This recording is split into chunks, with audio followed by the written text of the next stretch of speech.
Syndication is not for everybody. Real estate isn't for everybody. The goal really here is if your goal is to have abundance, if you define abundance as being able to do what you want, when you want, where you want, with whomever you want, for however long you want, you're likely going to have hands-off income. And one way to get hands-off income is to invest in a real estate syndication. But that is just one choice of many, many, many. And the way that you figure out which choices are best for you is through education. So giving you a little bit of a high-level primer to understand this space and really assess and evaluate on this journey for you. Hopefully, this information will get you on your way. Welcome to the Secrets to Abundant Living podcast. Your guide on this journey is Amy Sylvis, ready to unlock the keys to a life of true abundance. We're diving into everything from financial freedom and optimal health to meaningful relationships, geographic freedom, and everything in between. It's about creating a life rich in experiences, purpose, and joy. Get ready for empowering conversations, expert insights, and real-life stories that inspire you to live abundantly. If you're ready for the secrets to an abundant life, hit that subscribe button now, and let's get started. Secrets to Abundant Living podcast community. Welcome to a solo episode, and we're going to call this a cozy solo episode because it is currently raining in Los Angeles. I don't have any hair or makeup done. I'm in my USC sweatshirt. I've got a Jerome Myers I took the red pill mug. That is not a political reference, by the way, for the love. That is a reference to The Matrix and seeing The Matrix. So nothing political here. If you don't know Jerome Myers, he was on a previous episode, but we've got some tea here. And yeah, the rain is, LA does not have the infrastructure, everyone, to handle rain. And this California girl is used to sunshine, despite how pale I am. So I just thought, when my cousin actually has a performance tonight, a play, I think she's I can't remember the name of the movie. But anyway, I've got that scheduled in a couple hours. I thought I'd pop on here and record a podcast episode, even without hair and makeup done. And we'll just be cozy together. How's that sound to you all? At 44, this is brave. I am so brave, right? But welcome to another episode. You know, today we're going to talk a bit about real estate syndications. I know we talk about this framework of doing what we want, when we want, where we want, with whom we want, for however long we want, and hands-off income can be the vehicle to get that done. And there are various ways to generate hands-off income, right? We've talked about this. You all can probably rehearse it or recite it from memory now, right? There's private lending. There are dividends from stocks. There are clipping coupons from bonds. There are, royalties you can get from books and from other activities. And there's also hands-off income from real estate. So what I chose for myself, or one of the things that I've chosen, is real estate. And I actually passively invested in real estate for about 10 years through a vehicle called real estate syndication. I know we've talked a bit about that, but I wanted to dive a bit deeper into what a real estate syndication is. I know we've compared it to REITs and we've sliced and diced this a bit. But I think it's worth talking a little bit more specifically about that structure. Not saying it's for you. It very well not be for you, but it could be a great thing for you to learn a bit more about and understand. So what is a real estate syndication? It is simply pooling money together to invest in something. And typically, there is what's called the lead sponsor or the general partner who finds the deal and gets it under contract, closes it, brings it across the finish line, and then ultimately sells it. And then the limited partners who invest passively in that syndication. And what that looks like practically is we're actually working on a syndication right now in Oklahoma, 4 properties actually, but the single property or the 4 in this case are put into an LLC. And then the general partner, like myself, who operates the deal, who finds the deal, who gets it across the finish line, has general partnership share ownership of that LLC. And then, of course, the limited partners also have share of the LLC. So everyone has ownership.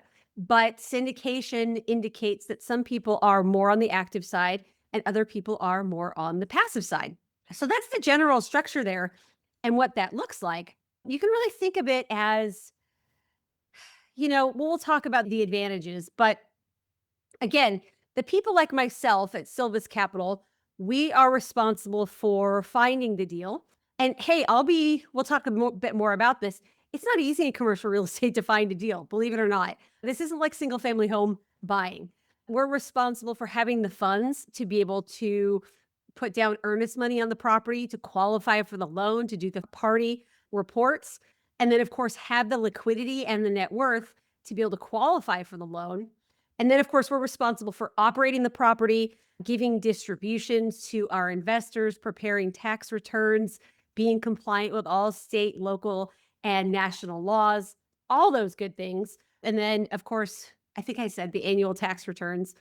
Someone has taxes on her mind. It's mid-November and I'm already thinking about 2026. So, and again, not saying that this is right, this is wrong, one way or the other. It's just a education on this type of structure because if you're anything like me, you didn't learn about this from your family or at school necessarily. So, you can think of the structure and you can syndicate lots of different things. It doesn't just have to be real estate. But you can think of this structure as when you go flying and you are not the pilot, you're the passenger.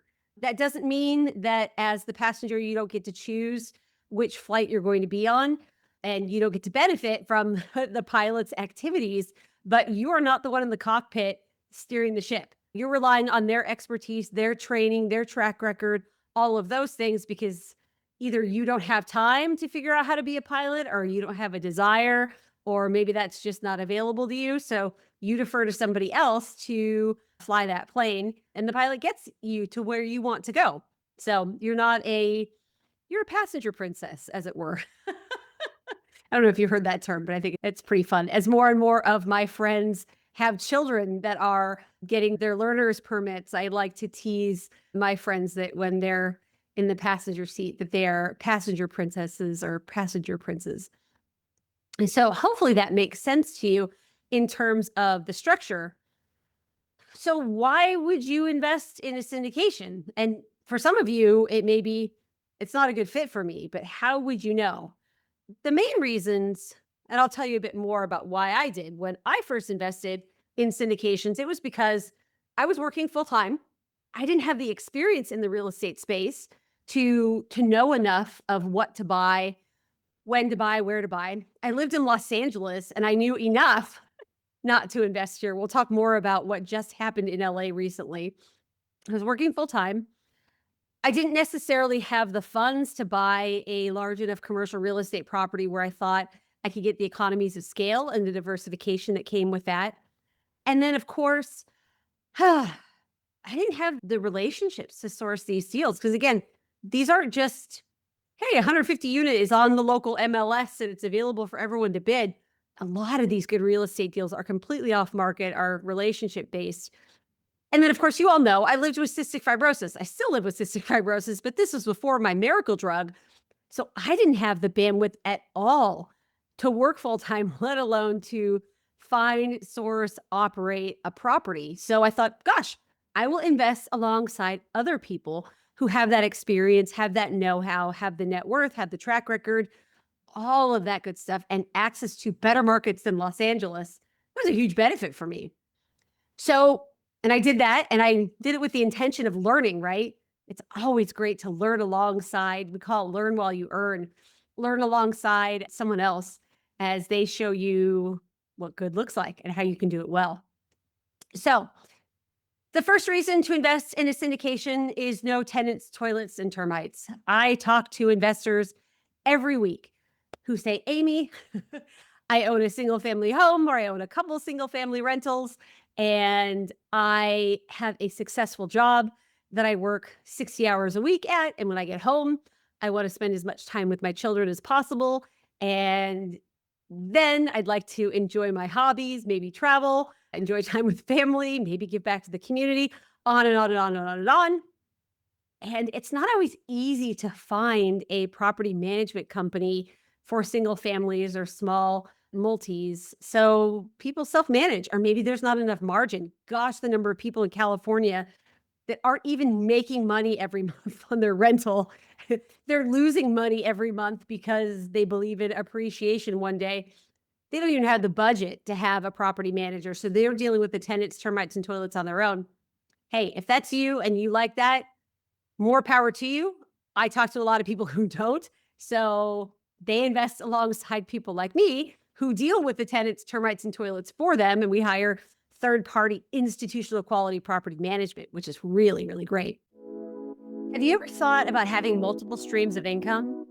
Instead of relying on just one stream of income where you're trading your time for money, how would you like to free up more of your time and live a more abundant life?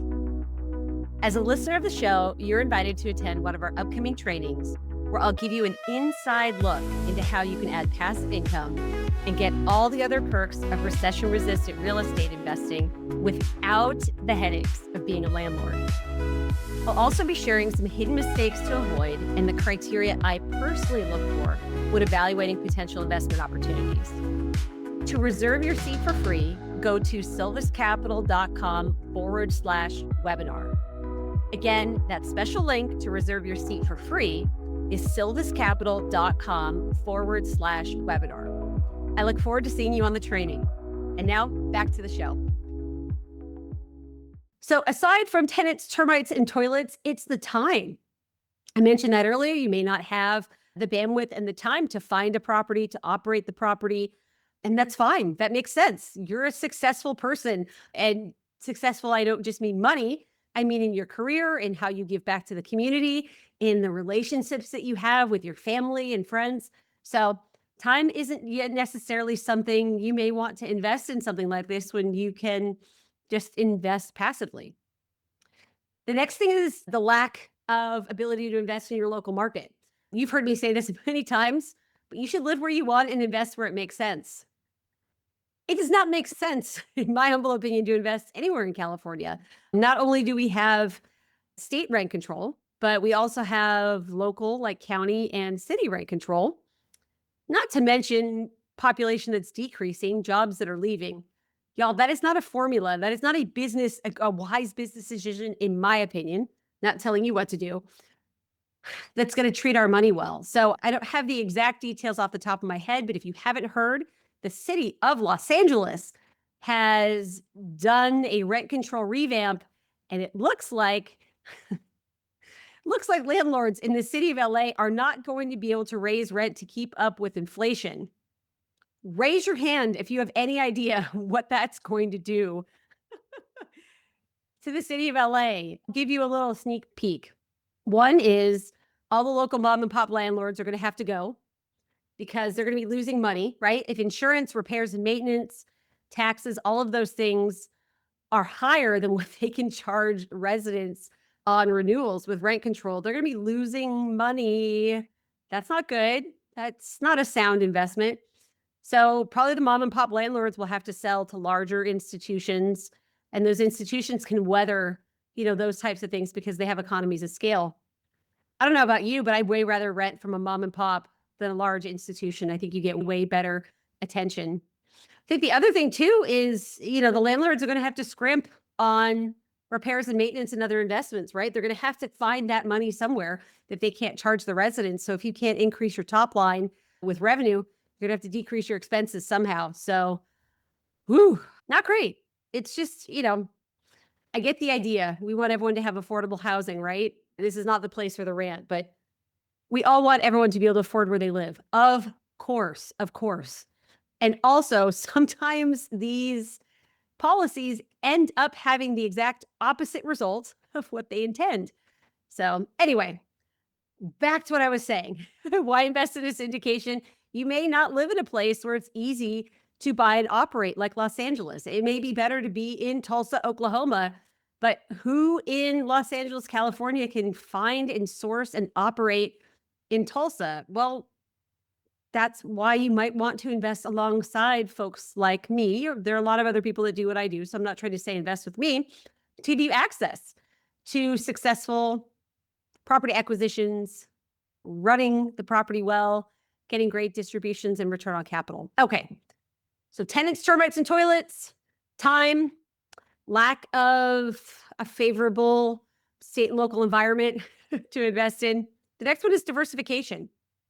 Obviously, we understand on this podcast, we don't believe the Wall Street gaslighting that, hey, as long as you've got a diversification of stocks, you're diversified, right? No, we know that diversification means you're invested in assets that are not correlated. And guess what? Stocks and sometimes even bonds nowadays, their performance is correlated. Some other assets like gold and silver, maybe investing in businesses, real estate, crypto, not necessarily correlated. That's true diversification. But if you want to get into real estate, and let's say the other three that I mentioned aren't really on your side, a hands-off approach through a syndication may be worth it for you. Liability. Ooh, this is another really good one. It's not talked about enough. Did you know that when you invest in a syndication, you're not signing on the loan? The sponsors are. I am. My partners are. So if something goes wrong, which thankfully we've got a great track record, but we know nothing is 100%. There's always a chance of something. You as a passive investor aren't signed on the loan. You're not legally liable. So obviously check this structure by a lawyer. I'm not a lawyer. I'm not an attorney. So I'm not giving you legal advice there, but just in terms of the practicalities of signing on the loan, that's not something you have to do as a limited partner in a syndication. Cash. Hey, you might not have $12 million to invest in a four property portfolio to acquire that in Tulsa, Oklahoma and Oklahoma City. That's our current raise for our latest four property portfolios, $12 million. You might not have that, but you might have 50K. You might have 250K, especially in one of your retirement accounts that you can invest in real estate without incurring a penalty, without incurring tax liability. That's a bit more reasonable than 12 million, right? And that can give your portfolio exposure. And you might not have the balance sheet or the cash on hand that's needed when you buy that large portfolio. You may not have that on hand that the lender is going to require you to have to be able to sign on the loan. So it's a nice way to get exposure to economies of scale without the multi-million dollar investment. So that does lead to economies of scale.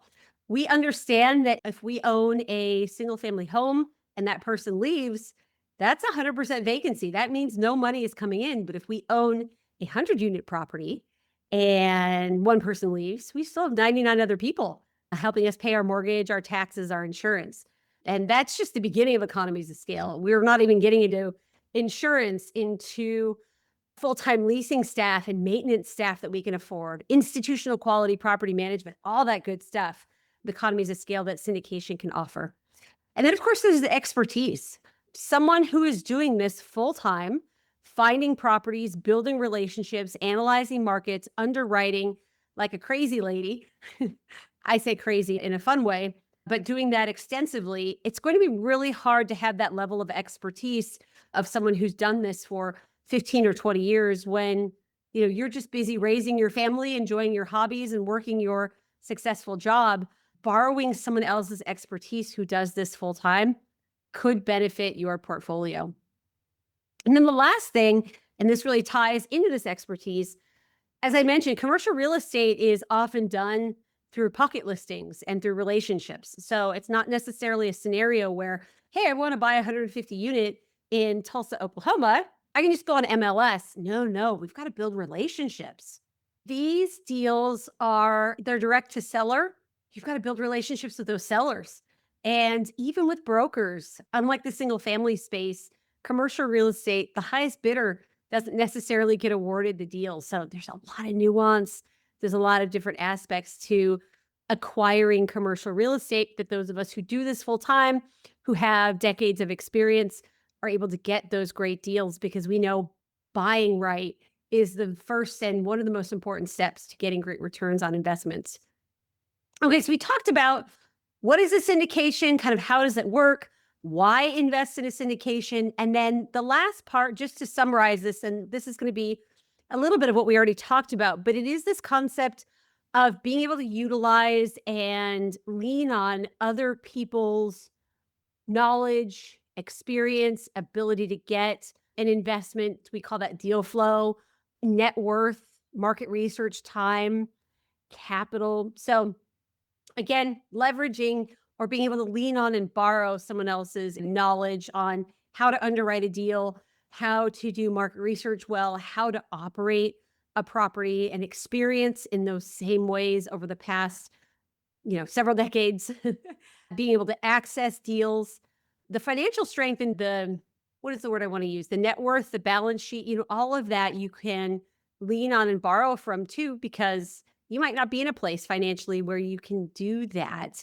especially in the commercial real estate space. But in a syndication, you can leverage someone else's knowledge, experience, ability to source deals, their their balance sheet, their ability to do market research and to understand the best markets to invest in, their time because you're busy. This is back to hands-off income. You're busy, working your W-2, running your business, hanging out with your family, building those relationships, and maybe your hobbies as well.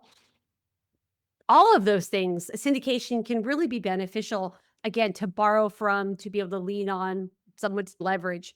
So just to wrap that up, leverage other people's time as well. Again, just to put a final point on this, syndication is not for everybody. Real estate isn't for everybody. The goal really here is, if your goal is to have abundance, if you define abundance as being able to do what you want, when you want, where you want, with whomever you want, for however long you want, you're likely going to have hands-off income. And one way to get hands-off income is to invest in a real estate syndication.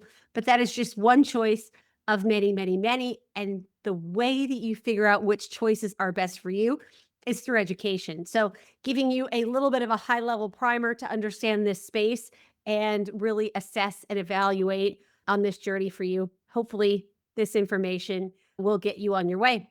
Thanks for joining another episode. And again, if you all could give us a rate and review, we'd be so grateful. It really helps us grow the podcast, give more education to more people. And we love having you here. So thanks again for being a listener, and we'll talk to you next week. Bye for now. Thank you for joining us on another episode of the Secrets to Abundant Living podcast. We hope you found inspiration and valuable insights that will empower you on your journey towards abundance. If you enjoyed today's episode, don't forget to subscribe, rate, and leave a review. Your feedback means the world to us, and it helps others discover the secrets to an abundant life too. Stay connected with us on LinkedIn, Amy Sylvis. Keep striving for your goals, nurturing your relationships, and embracing the adventure that is life. Until next time, we wish you an abundantly fulfilling day.